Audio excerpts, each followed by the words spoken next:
చెవి ముక్కు గొంతు సమస్యల దీనికి సరైన పరిష్కారం Asian ENT hospital, green lands road, Panjagutta, officers colony, Begumpet, Hyderabad, Telangana. Phone numbers 8008188800.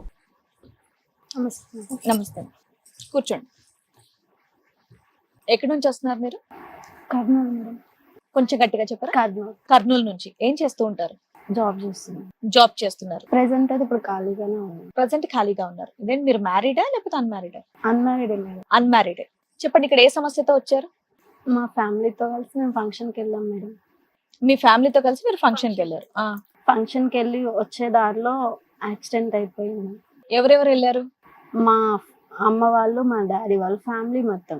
Okay, మీ మదర్, మీ ఫాదర్, మీరు, ఇంకా మా తమ్ముడు, మా చెల్లి అందరం వెళ్ళాం. తమ్ముడు, చెల్లి అందరు కలిసి ఒక ఫ్యామిలీ ఫంక్షన్ కి వెళ్ళారు. ఫ్యామిలీ ఫంక్షన్ కి వెళ్ళి రిటర్న్ అయ్యాం. ఫంక్షన్ అయిపోయింది అక్కడ. ఓకే, రిటర్న్ అయ్యాం మేడం. రిటర్న్ అయిన తర్వాత సంథింగ్ ఎదురేమో వచ్చేసి అది కార్ యాక్సిడెంట్ అయిపోయింది. ఓకే, యాక్సిడెంట్ అయిపోయిన తర్వాత వాళ్ళంతా చనిపోయారు. అందరూ చనిపోయారా? నాకు దరిద్రం ఏంటంటే నేను ఒక్కదాన్నే అందులో మిగిలిపోయినాను.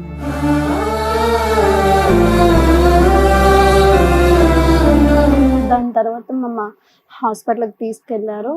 మా మామయ్య వాళ్ళకి కాల్ చేస్తే మామయ్య వాళ్ళు ఉన్నారు, అమ్మ వాళ్ళ అన్నయ్య వాళ్ళు. ఓకే, మామయ్య వాళ్ళకి కాల్ చేస్తే మామయ్య వాళ్ళు వచ్చారు. నాకు 10 years ఏమి ఉంటుంది అప్పుడు. 10 years. ఎన్ని ఇయర్స్ బ్యాక్ స్టోరీ అమ్మా? ఇది 8 years back. 8 years back. 8 years back ఇలా జరిగింది. మా మామయ్య వాళ్ళ దగ్గరకు వచ్చేసిన తర్వాత మామయ్య వాళ్ళు తీసుకొచ్చారు. అమ్మ వాళ్ళకి అలా అయిపోయిన తర్వాత మామయ్య వాళ్ళు తీసుకొచ్చి మామయ్య వాళ్ళు పెంచుకుంటున్నారు. అంత చదివించడం బాగా చూసుకున్నారా? అంతా బాగానే చూసుకుంటున్నారు మేడం. చదువు అయిపోయింది, తర్వాత జాబ్ చేసుకుంటున్నాను. జాబ్కి సెర్చ్ చేసి జాబ్కి వెళ్ళాను మేడం. జాబ్ చేసుకుంటూ ఉంటుంటే అలా 6 months అలా 7 months జాబ్ చేస్తూనే ఉన్నాను. మామయ్య వాళ్ళు కూడా ఇటు బాగానే చూసుకుంటున్నారు. ఇంట్లో కానీ ఎట్లాంటి ప్రాబ్లం అంత బాగానే ఉంది. అంత బాగానే ఉంది మేడం. మా ఆఫీస్లో కొలీగ్ ఉంది మేడం, చందు మేడం. ఓకే, మా ఆఫీస్లో వాళ్ళు కూడా ఏమీ ప్రాబ్లం లేదు, నీకు అలా జరిగింది ఇలా జరిగింది అనేసి వాళ్ళు కూడా ఏమీ అనేది వాళ్ళు కాదు. సో ఎక్కడ ఏమి ఇబ్బంది లేదు. పేరెంట్స్ అయిపోయిన తర్వాత మామయ్య వాళ్ళు చక్కగా చూసుకున్నారు, చదువుకున్నారు, జాబ్ లో కూడా జాయిన్ అయ్యారు. కొలీగ్స్ కూడా బాగా చూసుకుంటారు. కొలీగ్స్ కూడా So, బాగా ఇప్పుడు చందు అన్నారు కదా, చందు ఏంటి? చందు మా డాడీ లాగా చూసుకున్నా, అంటే వర్క్ చెప్పటం కానీ వర్క్ లో హెల్ప్ చేయటం అంత బాగుంటుండే. కేరింగ్ మంచిగా చూసుకుంటాడు అతను. అంటే ఆఫీస్ లో కొలీగ్స్ కంటే ఇతను కేరింగ్ కొంచెం ఎక్కువ కేర్ తీసుకున్నారు. వర్క్ చెప్పటంలో కానీ, ఫ్యామిలీ పరంగా చూసుకోవటం కానీ, ఫ్యామిలీకి వచ్చి ఇంట్లో వచ్చి మాట్లాడటం కానీ, వాళ్ళ ఇంటికి ఏమన్నా వెళ్ళటం కానీ అంత బాగానే ఉంటుంది. మీరు వాళ్ళ ఇంటికి కూడా వెళ్ళేవాళ్ళు? వెళ్ళాను. ఎంతకాలం నుంచి పరిచయం అమ్మా ఈ చందు మీకు? నేను జాబ్ లో జాయిన్ అయిన కానీ ఎంతకాలం? సుమారు 1 year? 1 year అయితే. 1 year. 1 year. అతని కేరింగ్ బాగుంది కాబట్టి లవ్ చేశారా? ఇద్దరు లవ్ చేసుకున్నారా? లేదు మేడం, ఫస్ట్ నేను లవ్ చేయలేదు, మామూలుగానే ఉండేది. నాకు అతను మా డాడీ ఉంటే ఇలాగా ప్రేమగా చూసుకునేవాడేమనేసి నాకు అనిపించినా కానీ చెప్పుకోలేదు. అతను ఏం చేసి నా బర్త్డే వచ్చింది మేడం. నా బర్త్డేకి ఏంటంటే ప్రపోజ్ చేశాడు అతనే. నేనేం ప్రపోజ్ చేయలేదు ఫస్ట్, అతను ప్రపోజ్ చేశాడు. నువ్వంటే నాకు ఇష్టం, నువ్వు ఒప్పుకుంటే పెళ్లి చేసుకుంటాను అది ఇది అన్నాడు. ఇంకా నేను కూడా ఏం ఆలోచించలేకపోయినాను మేడం. అతను కేరింగ్ మా డాడీ లాగా చూసుకోవటం కానీ, అతను మాట్లాడటం కానీ. సో ఇంటికి రావడం వెళ్ళడం ఇవన్నీ కూడా ఉన్నాయి కాబట్టి బాగుంటది కదా నాకు కూడా అనుకున్నట్లు నేను ఓకే చెప్పేశాను. ఓకే చెప్పాను. ఆ తర్వాత ఒక 6 months అలాగే జాబ్ చేసుకుంటూ ఉన్నాము. మీ ఇంట్లో మామయ్య వాళ్ళకి కూడా చెప్పారా ఈ విషయం? లేదు, ఒక 6 months ఆగి చెప్పాను అనమాట. ఓకే, 6 months ఆగి మామయ్య వాళ్ళకి చెప్తే మామయ్య వాళ్ళు కూడా సరేమా మీరు ఓకే కదా, మీరైతే వాళ్ళ అమ్మ వాళ్ళు కూడా మాట్లాడతారన్నో, ఇంటికి వెళ్ళటం కానీ రావటం కానీ బాగుంటది అన్నో, అమ్మ వాళ్ళు కూడా బాగా చూసుకుంటారు అన్నావు కదా, సరే మీరైతే ఫస్ట్ సెటిల్ అవ్వండి, సెటిల్ అయిన తర్వాత అలాగే మీరు అనుకున్నట్టు పెళ్లి చేద్దాము, మీ ఇద్దరికి ఇష్టమే కదా అనేసి మామయ్య వాళ్ళు కూడా ఒప్పుకున్నారు. ఇద్దరికి జాబ్స్ ఉన్నాయి కదా, ఇంకేం సెటిల్ అవ్వాలి అంటే కొంచెం టైం తీసుకోండి అన్నారు. ఓకే అనేసి ఇంట్లో వాళ్ళు కూడా ఒప్పుకున్నారు. మేము ఎంత ఏజ్ గ్యాప్ ఉందమ్మా లావణ్య నీకు అతనికి చందుకి మధ్యన? 4 years. 4 years. ఓకే, చెప్పమ్మా. మామయ్య వాళ్ళు ఒప్పుకున్నారు మేడం. తర్వాత నేను నార్మల్ గా జాబ్ చేసుకుంటూనే ఉన్నాము. ఇంకా మా తర్వాత నాకు ఒంటరి ఫీలింగ్ వస్తుంది మేడం. మామయ్యలతో ఉన్న ఫ్యామిలీలో ఉన్నా కానీ అంత వర్క్ చేసుకుంటున్నా కానీ చందుతో కలిసి ట్రావెలింగ్ చేస్తున్నాను, ఎక్కడికైనా వెళ్ళటం కానీ ఏమైనా చేయటం కానీ బాగానే ఉంటుంది. ఎంత సినిమాకి వెళ్ళినా కానీ రెస్టారెంట్కి వెళ్తున్నాం కానీ ఒంటరి ఫీలింగ్ వస్తుంది. నేను ఇంకా చందుతో మాట్లాడినాను, నాకెందుకో ఒంటరి అనిపిస్తుంది, చనిపోవాలన్న థాట్స్ వస్తున్నాయి, మైండ్లో ఏమేమో వస్తున్నాయి, పెళ్లి చేసుకుందాం ఇద్దరం అనేసి అన్నాను మేడం. అంటే ఇప్పుడే ఎందుకు, తర్వాత చేసుకుందాం, ఆ ఇల్లు మీ మధ్య ఫిజికల్ రిలేషన్ ఏమైనా ఉందమ్మా? ప్రెసెంట్ అయితే ఇప్పటి వరకు ఏం లేదు, లేదు, ఓన్లీ లవ్ ఓన్లీ లవ్ చేసుకుంటా. చేసుకుంటున్నాం. నీకు ఆఫీస్ అయిపోతుంది, ఆఫీస్ టైంలో అతను నీ దగ్గర ఉంటున్నాడు, ఆఫీస్ అయిపోయినాక ఇద్దరు రెస్టారెంట్లకో సినిమాలకో షికార్లకో వెళ్తున్నాడు, నిద్రపోయే టైంలో నీకు సూసైడ్ టెండెన్సీ వస్తుందా? అది ఒంటరితనంగా అనిపించిందా? అలా కాదు మేడం, అమ్మ వాళ్ళు యాక్సిడెంట్ అయ్యారు కదా, అదంతా గుర్తొస్తుంది అనమాట. అది గుర్తొస్తుంది, ఏదన్నా చేసుకుందాం, ఎందుకు ఇలా బతుకున్నాను, అమ్మ వాళ్ళు లేరు, ఆ తమ్ముడు చెల్లి నా ముందే అలా అదేలే ఆ ఫీలింగ్ ఉంటది. ఫీలింగ్ వస్తుంది మేడం అనేసి నేను చందుని అడిగాను, పెళ్లి చేసుకుందాం చందు, ఏమన్నాడు? పెళ్లి చేసుకుందాం చందు అనేసి అంటే ఎంతకాలం తర్వాత అమ్మా మీ జర్నీ, ఎంతకాలం తర్వాత అతన్ని రిక్వెస్ట్ చేశారు, ఎంతకాలం ప్రయాణం చేసిన తర్వాత 1.5 years 1.5 year తర్వాత మ్యారేజ్ చేసేసుకుందాం, మ్యారేజ్ చేసుకోలేదు, చేసుకుందాం అని అడిగావు. అదే 1.5 year తర్వాత అడిగాను. అడిగితే అతను ఏమన్నాడంటే ఇప్పుడే ఎందుకు పెళ్లి, ఇల్లు అవి కట్టుకున్న తర్వాత నేను కూడా కరెక్ట్ గా ఇంకా సెటిల్ అవ్వలేదు, జాబ్ చేస్తున్నంటే అయిపోదు కదా అనేసి అతను అన్నారు. లేదు నేను చేసుకోకపోతే నేను చచ్చిపోతాను అనేసి ఇట్లా అన్నాను మేడం. నాకు బతకాలనిపిస్తలేదు, చనిపోవాలనిపిస్తుంది అనేసి మాట్లాడితే అతను ఏంటి, సరే నువ్వు ఎందుకు అలా చనిపోవాలి, నేను నిన్ను కావాలనుకున్నానంటే నిన్ను అలా ఇలా వదులుకుంటాను, సరే అనేసి వాళ్ళ ఇంటికి తీసుకెళ్లారు మేడం. వాళ్ళ ఇంటికి తీసుకెళ్తే వాళ్ళ అమ్మ వాళ్ళు కూడా ఒప్పుకున్నారు, వాళ్ళ అమ్మ వాళ్ళు ఒప్పుకున్నారు. అప్పుడే ఎందుకు మీకు పెళ్ళి, సెటిల్ అవ్వండి కొద్దిగా. వాళ్ళు కూడా మీ మేనమామలు ఏం చెప్పారో అదే చెప్తున్నారు. వాళ్ళు అదే చెప్పారు మేడం.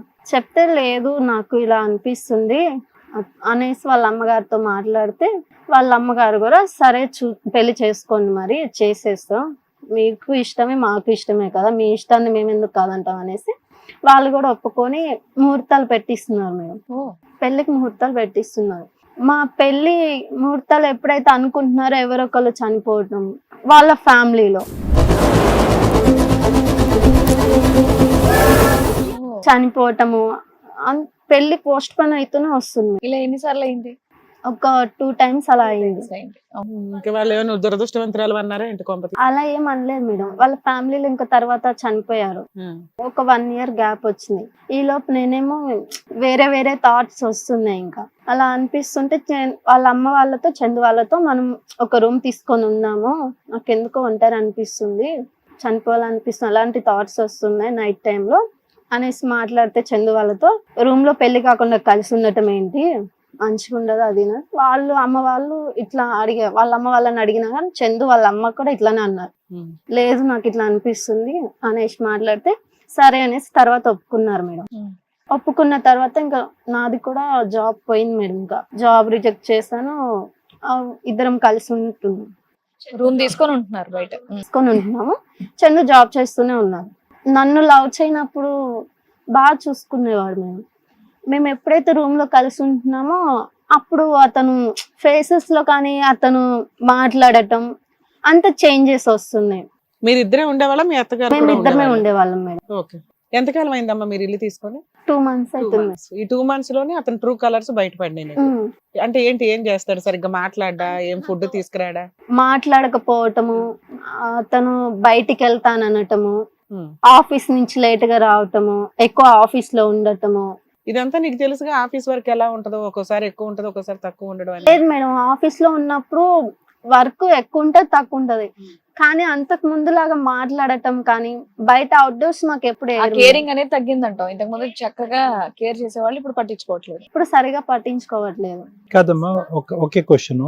ఇదివరకు ఏంటంటే చందు లేనప్పుడు రాత్రులు గడపటమే నీకు ఇబ్బంది అయ్యింది పడుకునే టైంలో. ఇప్పుడు నీకు ఉద్యోగం పోయిన తర్వాత ఇప్పుడు పగలంతా కూడా చందు లేకుండా గడిపేటటువంటి ప్రయత్నం, అప్పుడు ఒంటరితనమే, ఇప్పుడు ఒంటరితనమే. అసలు జాబ్ ఎందుకు పోయింది? మళ్ళీ వెనువెంటనే ఇంకో జాబ్ ప్రయత్నం ఎందుకు చేయలేదు నువ్వు? ఏదైనా నువ్వు భయపడేది ఒకే దానికి కదా, ఒంటరితనం కదా, అది ఆఫీస్లో ఉన్నా ఇంట్లో ఉన్నా. జాబ్ ఎందుకు పోయింది, ఏమైంది? జాబ్ అంటే నేను ఆలోచించే దానికి వాళ్ళు ఎఫిషియెంట్ వర్క్ చేయకపోవడం వల్ల, డిప్రెషన్ మూడ్ లో ఉండటం వల్ల వర్క్ అవుట్పుట్ తగ్గిందా? కాకపోతే జాబ్ ట్రై చేశాను, ఇంకా ట్రై చేసినా గానీ రాలేదు. సరే అమ్మా, మీ చందు గురించి చెప్పమ్మా. రాకపోవడం వల్ల నేను ఖాళీగానే ఉన్నాను. ఇలా చందు అవుట్డోర్స్ కి వెళ్ళటం గానీ అలా చేస్తున్నా. కావాలని మాకు ఆఫీస్ లో అవుట్డోర్స్ వేయరు మేడం. అవుట్డోర్స్ అంటే బయట వర్క్ వెళ్ళటం, వేరే వేరే ఊర్లకి. అలా వెళ్తూ మాకు వేరే ఊర్స్కి వెళ్ళటం అలా ఎప్పుడు చేయరు. నాకు ఎంత డౌట్ వచ్చింది మేడం. డౌట్ వచ్చి ఆఫీస్లో అడిగితే వేరే వర్క్స్ ఏం లేవు, వేరే ఊర్లోకి ఏం పంపించట్లేదు, నువ్వు అలా ఎందుకు అడుగుతున్నావు అనేసి వాళ్ళు అన్నారు. మరి ఏంటి చందు ఎందుకు బయటకు వెళ్తున్నారు, వేరే ఊరు వెళ్ళాలనేసి వెళ్తున్నారు అనేసి అంటే అలా ఏం లేదు కనుక్కో, అతను ఏం వర్క్ మీద వెళ్తున్నారు అనేసి వాళ్ళు అన్నారు మేడం. నాకు డౌట్ వచ్చి చందు ఫోన్ చెక్ చేశాను. చందు ఫోన్ చెక్ చేస్తే వేరే అమ్మాయికి నార్మల్ గా ఇవి లవ్ సింబల్స్ పంపటం కానీ ఇట్లా వాళ్ళ చాట్స్ ఇలా ఉన్నాయి మేడం. అవి ఇంకా సింబల్స్ అని వేరే ఉంటాయి కదా మేడం, అవన్నీ పంపిస్తున్నాయి. నేను ఫోన్ చూసి ఏంది చందు ఇది ఎందుకు ఇలా చేస్తున్నావు అనేసి చందుని అడిగినాను మేడం.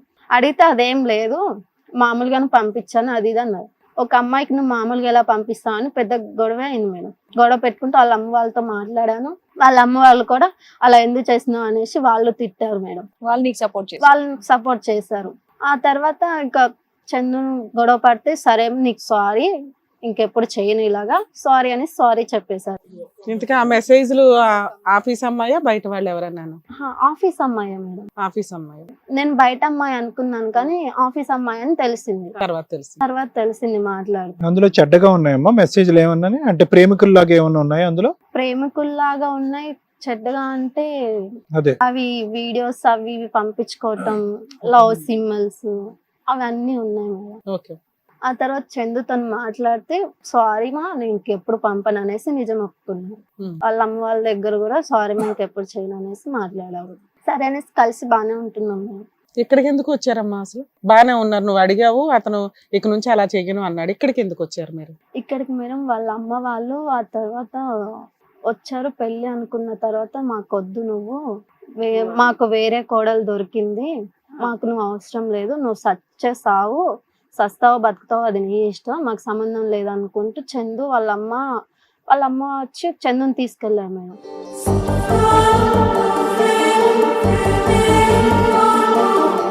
ఇందాక వరకు ఇంతకు ముందు వరకు చక్కగా సపోర్ట్ చేసిన మీ అత్తమ్మ ఇమీడియట్ గా అలా మాట్లాడేసిందా? ఎందుకు మాట్లాడారో తెలియదు మేడం. ఎంతకాలం క్రితం అమ్మా? ఎప్పుడు ఇది జరిగింది ఈ సంఘటన? నువ్వు చెప్పేది చందుని తీసుకుని వెళ్ళిపోవటం అన్నది జరిగి ఎంతకాలం అయింది? రీసెంట్ గానే సార్, ఒక 1 వీక్ అవుతుంది. ఓహో, మరి మీ ఇంట్లో వాళ్ళకి ఏమైనా చెప్పావా? ఇప్పుడు మాకు అర్థమైన దాని ప్రకారం ఏంటంటే నీకు సూసైడ్ టెండెన్సీ ఉంది, డిప్రెషన్ ఉంది, నెక్స్ట్ వాళ్ళకి ఇంకో సెంటిమెంట్, నిన్ను అనుకున్న దగ్గర నుంచి వాళ్ళ ఇంట్లో ఎవరో ఒకరు దూరపు చుట్టాలో ఎవరో ఒకరు పోతూ వస్తున్నారు. నీతో సహజీవనం స్టార్ట్ చేసిన దగ్గర నుంచి ఆ అబ్బాయికి ఈ అమ్మాయితో ఉండడం కష్టం అన్న ఉద్దేశంతో వేరే అమ్మాయిలతో ట్రాప్ చేసుకుంటూ తిరుగుతున్నాడు. నువ్వు ఎప్పుడైతే రెడ్ హ్యాండెడ్ గా పట్టుకొని కూర్చున్నావో ఏదో అప్పటికైతే టెంపరీగా ఓకే అన్నాడు, కానీ సీక్రెట్ గా వాళ్ళు వేరే సంబంధాలు చూసుకొని నిన్ను వదిలేయడానికి ఫిక్స్ అయిపోయారు మెల్లగా. అంతేనా? ఇప్పుడు నీ వెనకాల అడగడానికి ఎవరు లేరని మమ్మల్ని మా దగ్గరకు వచ్చాను. ఇప్పుడు అతను చేసుకుంటాను అంటే మీరు చేసుకుంటారా పెళ్లి? చేసుకుంటాను. అతను చేసుకోను అంటే అతనితో ఎలాగైనా కలిసి ఉండేలా మీరే లావణ్య, ఇప్పుడు నువ్వు కంప్లీట్ గా డిప్రెషన్ నుంచి బయటకు వచ్చావా? చాలా సాఫ్ట్ గా మాట్లాడుతున్నావు కదా, నువ్వు జనరల్ గా ఎనర్జెటిక్ గానే ఉన్నావా? చందుకు కావాల్సినటువంటి విధంగా ఇంటి పని గానీ, వంట పని గానీ, ఇద్దరు లివ్ ఇన్ రిలేషన్షిప్ కాబట్టి ఆ పని గానీ ఇలాంటివన్నిటిలో కొద్దిగా యాక్టివ్ గానే ఉన్నావా? చందు సాటిస్ఫైడ్ అయినా, లేదంటే దూరంగా ఉన్నప్పుడు సాటిస్ఫైడ్, దగ్గరికి వచ్చాక వ్యతిరేకత వచ్చింది? అలా ఏం లేదు సార్, మేమిద్దరం కలిసి ఎప్పుడు బాగానే ఉంది. సరే, అంతకు ముందు అంటే మీ మధ్య ఫిజికల్ రిలేషన్ లేదు, 2 months నుంచి ఒకే ఇంట్లో మేము రూమ్ లో కలిసి ఉన్న తర్వాత ఉన్నాము. ఈ 2 months లో మీకు ఫిజికల్ రిలేషన్ ఉంది? అది మీ అత్తగారు వాళ్ళకి తెలుసు కదా, ఆబ్వియస్లీ వాళ్ళకి తెలుసు. ఇవన్నీ తెలిసినా కూడా లేదంటే మేము నమ్మం అసలు ముందు మరీ అంత ఫ్రెష్ గా ఉండరా? రూమ్ తీసుకున్న కాడి నుంచి మేము కలవటం కానీ అంత మంచిగా ఉండేది. నా తప్పేంటి అత్తమ్మ అని అడిగేవమ్మా నువ్వు? అత్తమ్మ కాదు కాబోయే అత్తమ్మ అని చెప్పి అడిగేవాను? అడిగాను సార్. అడిగితే నువ్వు మాకు అవసరం లేదు, మాకు వేరే కోడలు దొరికింది. తప్పేంటి అని అడిగితే వాళ్ళు చెప్పకుండానే వెళ్ళిపోయినారు. ఇప్పుడు నీకంటూ పెద్ద సపోర్ట్ ఎవరన్నా ఉన్నారంటే నిన్నటి మొన్నటి వరకు మీ అత్తగారే, కాబోయే అత్తగారు. ఆవిడ అలాగ మాట్లాడేటప్పటికి అసలు నీకేమైనా అర్థమైందా? నీకు ఏం అర్థం కాలేదు సార్, దాని వల్ల ఆలోచన పడిపోయినాను. మీ మేనమామ వాళ్ళకి చెప్పావమ్మా ఈ 1 week లో వాళ్ళ దగ్గరికి వెళ్ళడం గానీ ఏమన్నా? చెప్పలేదు మేడం. నేను నువ్వు టీవీ షోకి వాళ్ళకి చెప్పే వచ్చావా ఇక్కడికి? లేదు మేడం. వాళ్ళకి తెలియదు. సో వాళ్ళకి అసలు ఈ ప్రాబ్లమే తెలియదు, వాళ్ళు నీకు హ్యాండ్ ఇచ్చారన్న సంగతే తెలియదు. తెలియదు మేడం. మాక్సిమం మేము కూడా చూస్తామమ్మా, ఆయన వర్షన్ ఏంటో తెలియదు కదా. వాళ్ళని కూడా పిలిపించడం జరిగింది, చందు గారిని అండ్ అలాగే వాళ్ళ మదర్ని కూడా పిలుస్తారు. రండి. చందు గారు వాళ్ళ మదర్ కూడా. నమస్తే. నమస్తే. కూర్చోండి. నమస్తే. చందు గారు. అమ్మ మీ పేరు? నా పేరు లక్ష్మి. లక్ష్మి గారు, లావణ్య గారు ఫస్ట్ నుంచి ఏం జరిగింది, అసలు మీ రిలేషన్ ఎప్పటి నుండి స్టార్ట్ అయింది, దాని తర్వాత రూమ్ తీసుకొని ఉండడం, అండ్ ఇప్పుడేమో ఆవిడ కాదు అని చెప్పేసి అంటున్నారంట. సో ఆవిడ వర్షన్ అంతా కూడా చెప్పారు, ఆవిడ బాధ అనేది వ్యక్తపరిచారు. ఇక్కడ మీరేమంటారు? అసలు నిజమేనా మీరు అమ్మాయిని లవ్ చేయడం? నిజమేనా? నిజమే అండి, రూమ్ తీసుకొని ఉండడం నిజమేనా? నిజమే మేడం. మరి ఏం జరిగింది? అంటే తను నేను కలిసి వర్క్ చేసేవాళ్ళం. అప్పుడు 1 year వరకు తను నాతో బాగానే ఉన్నది. దాన్ని చూసి నేను కొంచెం తను మంచి అమ్మాయి లాగా ఉంది కదా, పైగా పేరెంట్స్ ఎవరు లేరు అంటున్నారు అనేసి కొంచెం. ఇది రియల్ లవ్వా సింపతి లవ్వా? సింపతి కాదు మేడం, రియల్ లవ్వే. క్యారెక్టర్ బాగుంది, మంచి అమ్మాయి అనుకుని లవ్ చేశారు. పైగా అమ్మా నాన్న కూడా లేరు కదా, వాళ్ళ వాల్యూ తెలిసింటది, నా అమ్మా నాన్న బాగా చూసుకుంటది అనేసి కరెక్ట్. దాని మీద తనకి ఒక రోజు ప్రపోజ్ చేశాను మేడం, తన బర్త్డే రోజు. తను కూడా యాక్సెప్ట్ చేసింది. నేను అమ్మ నాన్న కూడా చెప్పాను. అమ్మ నాన్న కూడా ఫస్ట్ ఒప్పుకోలేదు, కానీ ఏమన్నా నాన్న ఒప్పుకోరు ఫస్ట్. ఇంకా నా మాటకి విలువ ఇచ్చి వాళ్ళు కూడా ఒప్పుకున్నారు. తర్వాత మా ఇద్దరికి పెళ్లి చేద్దాం అనేసి ముహూర్తాలు కూడా చూశారు. డేట్ కూడా ఫిక్స్ చేద్దాం అనే లోపు మా దూరపు చుట్టాలు వేరే వాళ్ళు చనిపోయారు. చనిపోవడం వల్ల అది చుట్టూ అది అంటారు కదా మేడం, దానివల్ల కొంచెం పెళ్లి వాయిదా పడింది. అలా ఇదంతా మీ గురించి ఇప్పటివరకు ఆవిడ మంచిగానే చెప్పారండి. రూమ్ తీసుకున్నా కూడా కొద్ది రోజులు బాగానే ఉన్నారు, దాని తర్వాతే ఆయన ప్రవర్తన అంతా మారింది అని చెప్పేసి అంటున్నారు. దాని గురించి చెప్పండి. ఇప్పుడు టూ థింగ్స్ క్లారిటీ ఇవ్వాలి చందు. మీరు చెప్పే స్టోరీ, ఆ అమ్మాయి చెప్పే స్టోరీ కరెక్ట్ గానే ఉంది. మీ ఇంట్లో లైన్ గా 1-2 క్యాజువాలిటీస్ జరిగిన తర్వాత ఈ అమ్మాయి మీద అప్పటి వరకు ఉండేటటువంటి అభిప్రాయం ఏమైనా మారిందా? రెండోది, లివ్ ఇన్ రిలేషన్షిప్ లో ఉండటానికి మీకు ఎంత సానుకూలత ఉంది, దానివల్ల మీ పేరెంట్స్ మీద మీరు ఎంతో ఒత్తిడి పెట్టించారు. ఒక ఆడపిల్లని ఈ విధంగా లివ్ ఇన్ రిలేషన్షిప్ లో అవతల వైపు కుటుంబ సభ్యులు ఎలా పంపిస్తారు అనేటటువంటి దాన్ని బట్టి మీ మనసు ఏమన్నా మారిందా? లివ్ ఇన్ రిలేషన్షిప్ గురించి మీరు ఓకేనా? ఓకే సార్, తను మాట్లాడితే నేను చనిపోతా అనేసి బెదిరిస్తారు సార్.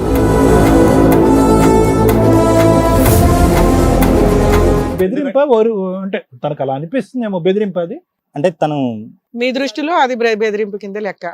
ప్రతిసారి ఒకసారి అయితే అలా మేడం, ప్రతిసారి అదే వర్డ్ రిపీట్. అప్పుడు అర్థమైందా ఈ పిల్లకి చిన్నప్పుడే పెద్ద అటాక్ పడటం వల్ల ఏమైనా డిప్రెషన్, సైకలాజికల్ ఏదైనా ప్రాబ్లం ఉందేమో, సైకాలజిస్ట్ ఎవరి దగ్గరికైనా తీసుకెళ్దాం? నేను చాలా సార్లు అడిగాను మేడం, అంటే నేను ఏమైనా పిచ్చిదానిలా కనిపిస్తున్నానా, సైకాటిస్ట్ ఏంటి, అలా రివర్స్ నా మీదే అయిపోతుంది. ఇలా ప్రతిసారి చచ్చిపోతానని మా అమ్మ వాళ్ళు ఒప్పుకోలేదు, నేను ఎలాగో ఒప్పించాను, ఇవన్నీ దాటుకొని మాక్సిమం మీరైతే ఒక కుర్రాడు లాగా కుటుంబాన్ని యాక్సెప్ట్ చేయించారు, ఎంతవరకు బానే ఉంది.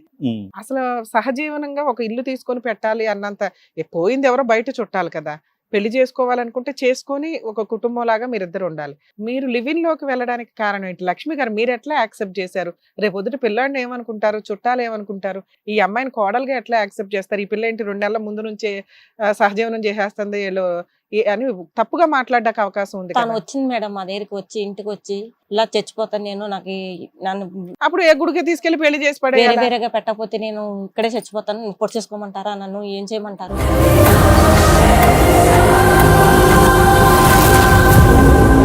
అప్పుడు నీకు భయమే లేదా రేపు పొద్దుట పిల్లోడిని ఏం చేస్తుందా అని? ఏం చేయమంటారు? మరి ఇప్పుడు మీరు వేరే పెళ్లి చేస్తానని చందుకు అన్నారు కదా, మరి ఇప్పుడు అదే వస్తుంది. ఇప్పుడు నిజంగా ప్రయత్నం చేస్తుందేమో భయంగా ఉంది మాకు అనేసి అన్నారు మేడం. తనంటే సర్లే, మేము నిన్నెందుకమ్మ చంపిడు, నీకు ఎవరు లేరు, నేనే నీకు తెలియ అన్ని విధాలుగా చూసుకోవాలి కదా, నేను చూసుకుంటాను. అరే భాయ్, మీకు సహజీవనం వరకు మీకు 100 మార్క్స్ పడుతున్నాయి. సహజీవనం దగ్గర నుంచే ప్రాబ్లం స్టార్ట్ అయ్యింది. ఒకటి సహజీవనానికి పంపించడం 100% రాంగ్. మీరంతా ఒక ఫ్యామిలీ, వీళ్ళేం వేరే కంట్రీలో వేరే స్టేట్లలో లేరు. జాబ్ కోసం 2 ఇళ్ళు ఎందుకు, ఈ అమ్మాయికి జాబ్ లేదని ఒక ఇంట్లో సర్దుకోవడానికి. అందరూ యాక్సెప్ట్ చేసిన తర్వాత ఇంకా ఏదైనా ఆల్టర్నేట్ ఉందా అని పంతులను అడిగి ఒకటి పెళ్లి చేయాలి. లేదా ఈ అమ్మాయి మిమ్మల్ని అంత ప్రెజర్ పెడుతుంటే డాక్టర్స్ దగ్గరికి తీసుకెళ్ళాలి. అసలు ఏంటి రియాలిటీ? ఈ అమ్మాయితో ఒక్క నిమిషం అమ్మా, ఈ అమ్మాయితో జీవితకాలం అబ్బాయి క్యారీ అవుట్ అవ్వగలడా లేదా అనేది ఒకటి డెసిషన్ తీసుకోవాలి. వాళ్ళు డాక్టర్ దగ్గరికి వస్తాము అంటేనే మీరు ఈ స్టెప్ ముందుకెయ్యాలి తప్ప మీరు భయపడిపోయి ఏం భయపెట్టిందమ్మా? ఇంటికి తీసుకొచ్చి పెట్టుకున్నాను మేడం. నేను అలా చేస్తున్నాను చెప్పి వీళ్ళిద్దరు గొడవలు పడుతున్నాయంటే నేను ఇంటికి తీసుకొచ్చి పెట్టుకున్నాను. ఇంటికి తీసుకొచ్చి పెట్టుకున్న తర్వాత వీళ్ళిద్దరు పెద్ద పెద్ద కేకలు, ఆ అమ్మాయి కేకలు ఇంట్లోంచి. మాకు అసలు నిద్ర అనేది లేదు మేడం. ఆ అమ్మాయి వచ్చిన దగ్గర నుంచి నరకం అనిపించాం మేడం. మన నిద్ర కూడా లేదు మేడం మాకు.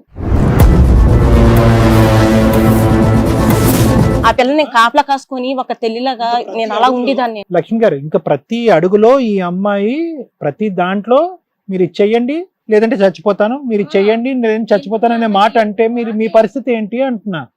అదే కదా మేడం మేము కూడా అప్పటికి ఆ ప్రెజర్ కి తప్పించుకోవడానికి అరే మన ఇంట్లో చచ్చిపోవడం కంటే ముందు ఏదో విడిగా కాపురం పెట్టండి రా అని పంపించుంటారు మీరు. ఎందుకంటే ఏ తల్లిదండ్రులు సహజీవనానికి యాక్సెప్ట్ చేయరు. పంపించారు కదా మేడం. ఓకే, పంపించారు.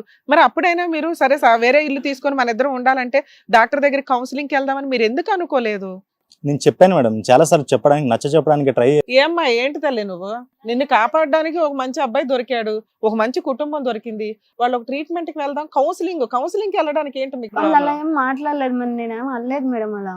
నీ ముందే చెప్తున్నారు కదా సూసైడ్ అటెంప్ట్. గట్టిగా అరుస్తున్నావంట, పొట్ చేసుకుంటానని చెప్పేసి. నీ మంచి కోసమే కదమ్మా ట్రీట్మెంట్ కి వెళ్తే అన్ని అలా ఆలోచన వస్తుందని ఒక్కసారి నువ్వు ఇక్కడ నిదానంగా ఇలా చెప్తున్నావు కానీ అక్కడ వాళ్ళు చెప్పే వర్షంలో వేరేలా ఉందమ్మా. లేదు మేడం అలా. వాళ్ళు మీరు ఆలోచించండి మీరు ఒక్కసారి. నేను అలా అనుకుంటా ఈ అమ్మాయిని నేను నా దగ్గర పెట్టుకోను. అక్కడ దాకా ఏమనట్లా. సరే వదిలించుకోవడానికి సహజీవనం పెట్టారు. ఫిజికల్ గా ఎందుకు అయ్యా కమిట్ అయ్యో? ఉంటదో ఊడిద్దో తెలియని రిలేషన్ కి అంటే మళ్ళీ అక్కడ కూడా బ్లాక్ మెయిల్ చేసిందా చచ్చిపోతానని? ఇప్పుడు పెళ్లి చేసుకుందామనే లివింగ్ లో ఉన్నాం మేడం. అంటే తను మీకు అసలు అర్థం కాలేదా? ఇంట్లో నుంచే వాళ్ళు భయపడి మీకు సహజీవనం పెట్టారు. ట్రీట్మెంట్ లేకుండా ఈ అమ్మాయితో కంటిన్యూ అవడం డేంజర్. ఏ క్షణాన్ని ఏం చేసుకుంటుందో, నన్ను జైల్లో వేస్తారా బాబు అని నీకు అనిపించలేదా? నేను మార్చుకున్నాను అనుకున్నాను మేడం, అందుకే కదా లవ్ చేశాను. అలా మధ్యలో ఎలా దానికి ఎవరు లేరు కదా అనే విధంగా మేము ఏదో ఉందాం కదా అనేసి మేము అనుకున్నాం. మిమ్మల్ని పూర్తిగా అమ్మాయి నమ్మితే మీరు చెప్పినట్టు హాస్పిటల్ డాక్టర్ దగ్గరికి రావాలి ఆవిడ. ఆ పని ఆవిడ చేయలే. అప్పుడే మీ జాగ్రత్త మీరు పడాలి. మీరు మంచోళ్లే కానీ జాగ్రత్త అంటూ ఒకటి ఉండాలి కదమ్మా. ఆవిడకి ఏదో ఉద్ధరిద్దాం అనుకుంటే ఇప్పుడు వెళ్ళి ఏమైనా కేసు వేసిందంటే అబ్బాయి జైలుకి వెళ్ళాలి కదా. సరే, మొత్తం ఈ 2 నెలల పాటు జరిగినటువంటి రిలేషన్షిప్ లో, లివ్ ఇన్ రిలేషన్షిప్ లో అసలు మీ ఇద్దరి మధ్యన ఏం జరిగింది? ఆ అమ్మాయి చెప్పింది ఒకటి, నువ్వేమైనా చెప్పాలనుకుంటున్నావా? ఫోన్లు, మెసేజ్లు, వేరే అమ్మాయి? తను లివింగ్ లో ఉందాం, నేను ఒంటరిగా ఉండలేకపోతున్నాను, పెళ్లి చేసుకునే వరకు నేను అంత టైం ఉండలేను, మన ఇద్దరం ఉందాం అనేసి అన్నది. సరే తను కూడా తన మంచి కోసమే అనేసి నేను కూడా లివింగ్ లో ఉన్నాను సార్. ఉన్న 2 months ఉన్నాం సార్. ఆ 2 months లో కూడా ఏది తను వంట చేస్తే నేను ఇల్లు ఉడవాలా, ఇల్లు కడగాల ఇలా చెప్తుంది. లేదు సరే నేను చేస్తాను, కొంచెం నాకు టైం ఇవ్వు. నేను ఎందుకంటే వర్క్ వెళ్ళాలి సార్, నాకు వర్క్ ఉంటది కదా, నేను సంపాదించాలి కదా. మళ్ళీ పన్ను పంపకాల గురించి పంచాయతీయా? ఓకే, ఈ మధ్యలో నువ్వేంటి మళ్ళీ వేరే మెసేజ్లు, వేరే అమ్మాయి ఏంటది? అదంతా ఏం లేదు మేడం, తన కొలిక్ ఏదో వీడియోస్, రీల్స్ అలా సెండ్ చేస్తుంటే తను ఏదేదో అపార్థం చేసుకుని ఏదేదో మాట్లాడేస్తుంది. ప్రతి చిన్నదానికి గొడవలే. ఒప్పుకున్నావంట ఇంకోసారి అలా పంపించను అలా? మేడం కొలిక్ అయితే లవ్ సింబల్స్, ముద్దు పెట్టుకున్నట్టు అవన్నీ వీడియోస్ పంపించారు కదా. సరే చందు,